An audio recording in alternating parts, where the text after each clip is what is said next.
Am I the asshole for my response when my coworker called my husband useless? I 36 work at a company and recently we had a new employee join our department, Pam. Most my coworkers are moms. They suggested that we gather at lunch break and start conversations with Pam and get to know her more. Pam was friendly. We started talking about our typical day-to-day routine. When it was my turn I answered saying that I wake up at 6 a.m. Clean up. Make breakfast. Get the kids ready, then take them for school, then pick them up from school after work, then do chores, then clean, then do laundry. Pam interrupted me saying, "Wow. So your husband is one of those useless overgrown man-children that women try to parent along with their children then?" Everyone was like, I was taken aback but said, "Actually my husband is severely disabled, he can't work or do chores or childcare." She made a face and replied, "Oh well, my point still stands that you're basically living as a single mother except at least your husband is not entirely useless in this case and does bring something to the table, which is Social Security disability benefits, I suppose.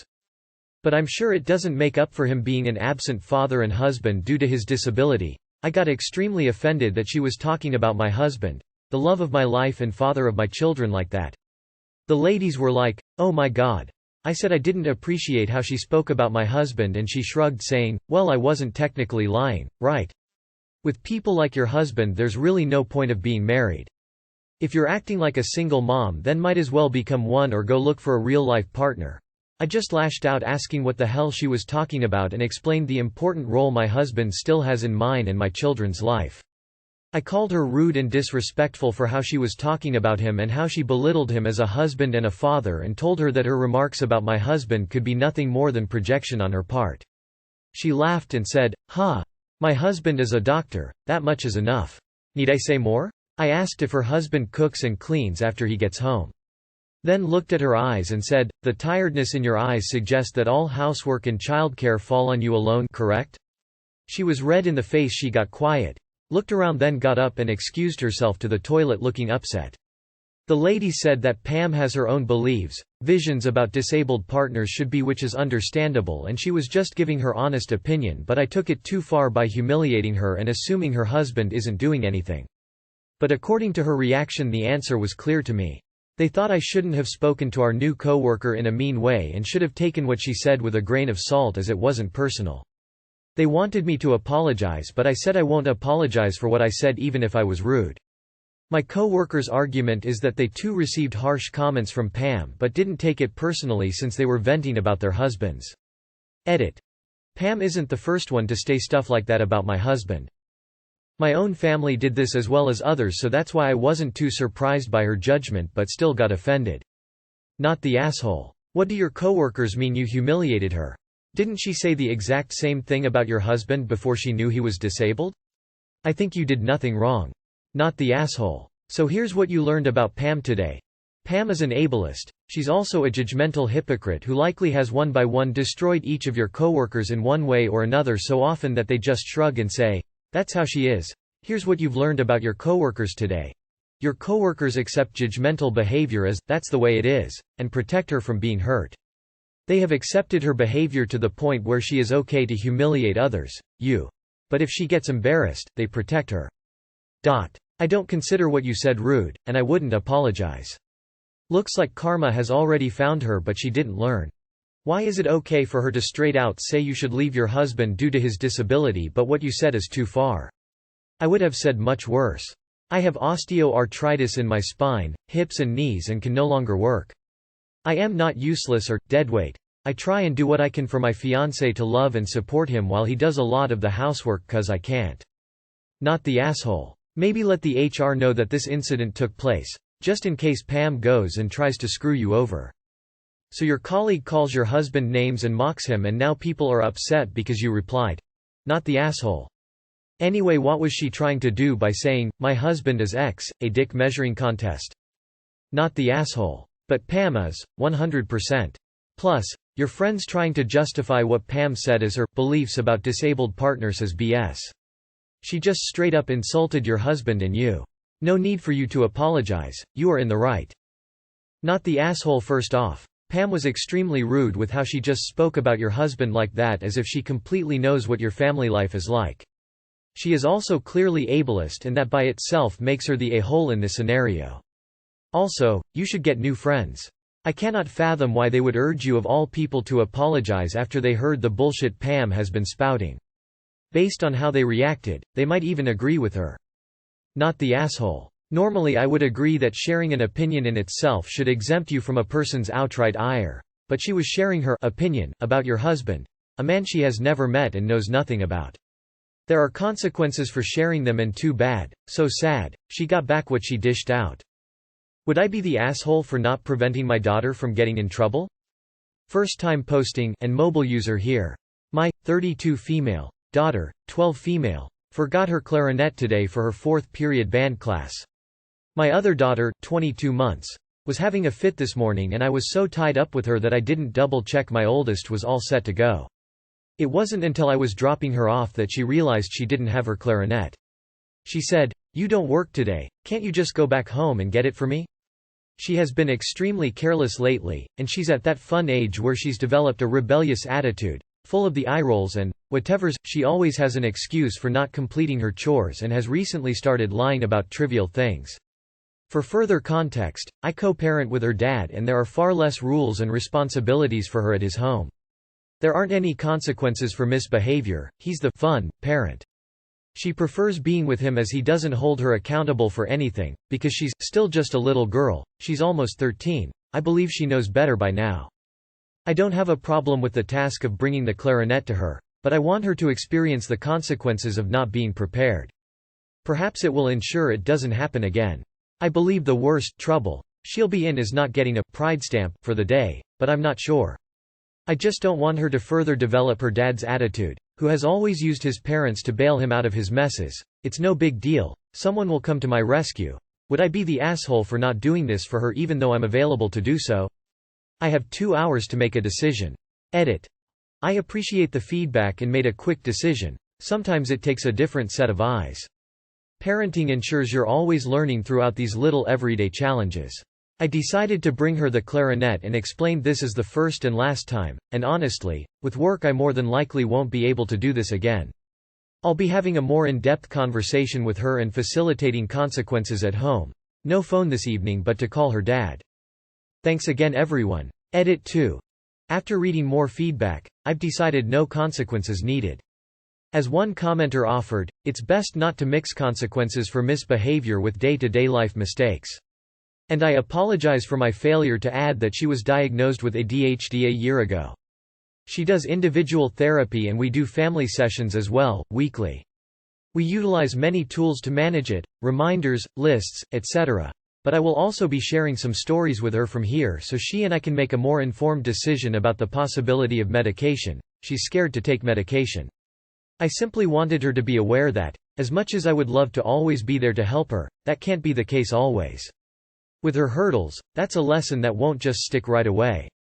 She knows the expectations at home and school, but I think we'll have a nice conversation today and further conversations with her doctors. Again, thank you internet strangers for your respectful and honest input for my first post. Exclamation mark. Not the asshole. Small lesson today saves big lesson down the road. Not the asshole. Natural consequences are the most thorough lessons. Cushioning that for her is not necessary. It's lazy parenting. Good job. Not the asshole. I don't think you'd be the asshole for not bringing her the clarinet. But if you really do have the time, then perhaps you could bring it and then later have a conversation and let her know that you won't be doing that again. Especially if this was the first time that she forgot it. If it's been a pattern, then that would be different. You are the asshole. This isn't consequences for misbehaving. She forgot. It's an accident and it happens. You need to have consequences for the actual problems like attitude and lying, not accidents. Don't mix up the two, it doesn't do anything except muddle things and make this harder. Info. My inclination is the same as yours, but I would probably want to know more about the consequences of her not having her clarinet. If she gets kicked from the band, I would bring it and tell her the delivery price is additional chores. Keep in mind she's at a difficult age, so having something positive in her life like a clarinet and band will keep her out of trouble. Soft. You are the asshole. I understand wanting to teach her a lesson, but I don't think preventing her from being able to play a musical instrument is the way to do it. It's not like you need to take PTO to do it or work late. You're free today, so I think you should. Just maybe have a conversation about it or some extra chores or something to help her understand why it's an issue. It's a fine line between teaching her to be responsible and teaching her you don't have her back. Be very sure you're on the right side of that line. Info. Is this a common occurrence where she doesn't try to improve after you've bailed her out? If it isn't, you'd be ta. YWBTA. Developmentally, your daughter's brain is currently undergoing as many radical changes as your infant's. She is still growing the brain structures that manage understanding cause and effect. She's likely dealing with puberty or very close to it. With all these changes, she will be prone to forgetfulness and moodiness and lots of behavioral and physiological changes. She needs a parent who will support her through those changes. Physiologically, in many ways she's not yet capable of keeping track of all of her responsibilities. Her brain still has lots of growing to do. Am I the asshole for picking up my new car without waiting for my husband? My husband, 36M, and I, 37F, bought a new car this year. It is a model that is in quite high demand, so we put an order in through our local dealership and were told it would be a 4-5 month wait for our car to be delivered. A few weeks ago, we got a call from the dealership to let us know that our car would be delivered in about a month and gave us the VIN hash along with the car's information to confirm it was what we ordered. All of that was good to go, so we were told we could come to the dealership before our car arrived to fill out some pre-approval financing information and to get a valuation on our trade-in. So pretty much everything was taken care of. We literally just needed to sign some paperwork once our car arrived. My husband was out of town for work last week, but he got a call from the dealership saying that our car was actually already delivered, almost 2 full weeks early. He was excited and told me he can't wait to get home so that we can go pick it up together. Well, I got antsy and didn't want to wait. Also, I thought it might be a fun surprise to have the new car waiting for him when he got home. So I went to the dealership and got everything taken care of by myself and brought the car home. When my husband got home from his work trip, I made sure that I was out of the house so that I could drive the new car home and surprise him. He called me when he got home and I told him I was on my way home and to come outside to help me with something. He was waiting in the driveway when I pulled in and I parked the car and got out with a huge excited smile on my face. And my husband is just standing there with his arms crossed like a grump. I'm like jumping up and down showing him how amazing the new car is, and he's just walking around it and looking at it without saying anything. I finally ask him if he's going to say anything and he just goes, "You really couldn't have waited a few days?" I was shocked. I figured he would be happy and surprised and excited, just like I was. I asked him if he wanted to go for a drive, but he just walked inside and said he has to unpack. I went in after him and found him unpacking his suitcase and asked him what his problem was. He said he was just tired from travel and wanted to unpack and relax. I told him we should take the new car out. I can drive and he can just sit. He said maybe another time, he just wants to rest. I told him I wanted to surprise him and figured it would be nice to have it done before he got back. He told me he had wanted to do it together and that I had taken that from him. He said he had waited just as long as I had for this car, but I took it upon myself to steal all the excitement of picking it up. I told him he was being dramatic and to stop being a party pooper and that taking the car out for a spin would make him feel better. He told me if I wasn't going to leave him alone for a minute that I should take it out by myself so that he can actually relax. Am I the asshole here? You are the asshole. I get it. You wanted to surprise him, but you two had agreed on picking the car up together. Wow, you are the asshole. He literally told you he couldn't wait to pick it up together. He was excited and you ruined it. He has every right to be pissed at your entitled self.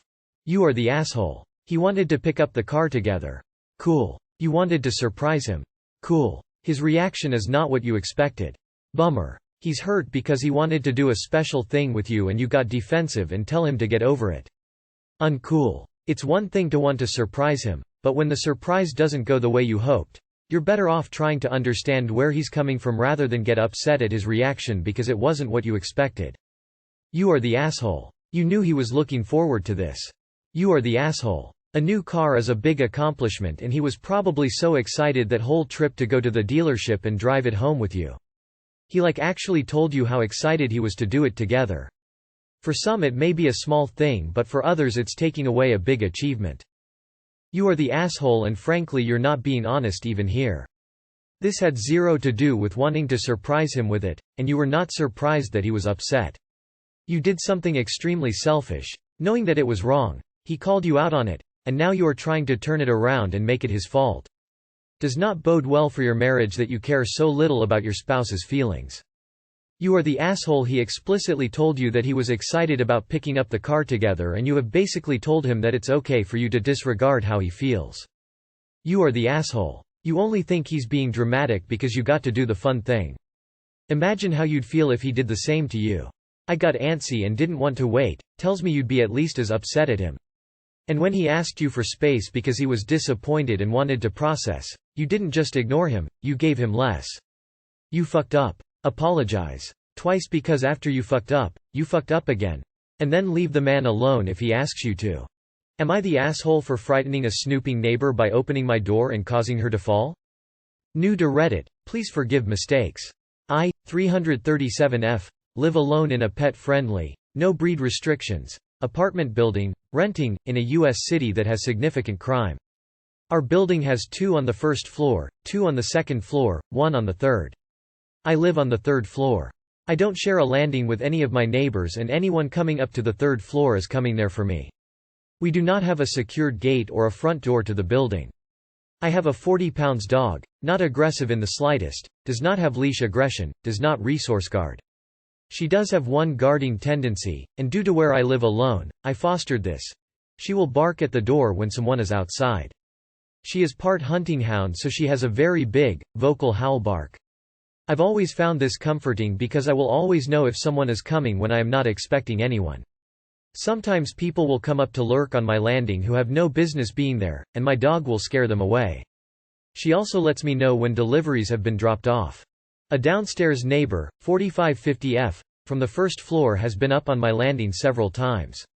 She will sometimes bring up packages or mail if it's left downstairs, which is nice, but I've seen her through the peephole lurking around without anything to leave for me. One time she moved my doormat. She has seen me walking my dog several times. Outside of my apartment, my dog is all wags. She's asked several times where my other, aggressive, dog is. Because she's been up to my landing and heard my dog's big barks. I have told her each time that I only have one dog and that she just sounds like aggressive at the door. She hasn't stopped asking about my other dog, though. Last week my property manager emailed about reports that I may have 2 dogs, which is fine. Just to let them know because they want to know how many animals are in the building. I wonder how they get this report. Today my neighbor was on my landing again. From my peephole I saw her bending down in front of my door but couldn't tell what she was doing. So I swung my door open, with my dog standing beside me, loudly barking. She got spooked from the noise and fell on her ass, because she was leaning down to look under my doormat again. I said, "See, just the one dog. Like I told you." Then I realized she may have injured herself when she fell and offered to help her up, but she just stormed off. Calling me a hole and BTCH. Said the building was better before I moved in. I have lived here for 5 years. This is the first I am having this issue. My sis told me I'm in a hole because I could have given the woman a heart attack by frightening her. I kind of see her point. However, I did not know she was going to fall over. I still do not know what she was doing on my landing. Other tenants have dogs too, and you can hear all the dogs barking anytime a delivery car pulls up. I always considered it the price of a pet-friendly apartment. Not the asshole. Is it possible she's searching for a spare key? This is not normal behavior. Sounds like she's looking for a key to try to get in, and wants to know about your dog so she can know if there is one if she, possibly, broke in. I'd get a camera ASAP, and talk to your landlord about your concerns through email so it's documented. Not the asshole. Your dog barked. You opened your door. She was frightened not because you opened your door, but because she was snooping in a place she had no business. You're 337 years old? You must have seen some shit. Edit. Thank you for the awards. P.S. Didn't know it would be on a quick fire comment. LMAO. Not the asshole. You opened your door on a neighbor who was suspiciously lurking, moving your doormat, checking for a key. You were in your right to open the door. You didn't do it with the intention of harming her. She's the asshole here. She sounds a bit loopy, questioning the second dog so much, and also kinda shitty if it was her that reported a non-existent second dog. Based on what you said about crime in your area, I'd feel weird about someone showing up unwarranted on my patio too. She'll probably feel embarrassed for being caught lurking and won't bother you again. Probably won't help with your mail anymore either though. Not the asshole, but please report this lady and the correct version of events to management ASAP, because she will undoubtedly spout a bullshit story about how your dog, or you, attacked her and caused her to fall. Let them know she has repeatedly lurked outside of your home and moved your mat and you feel like you are being harassed at this point. Not the asshole. My guess she is looking for a spare key to use when you're not home. Not the asshole. The only reason I can think of looking under a doormat is looking for a spare key that may be underneath there. She shouldn't have been lurking on the landing. AMD, it seems that maybe she wanted to get into your apartment for some reason? It might be worth trying to get a camera set up if your management is okay with it so you can monitor your door. That way you can take the videos to them if she keeps lurking.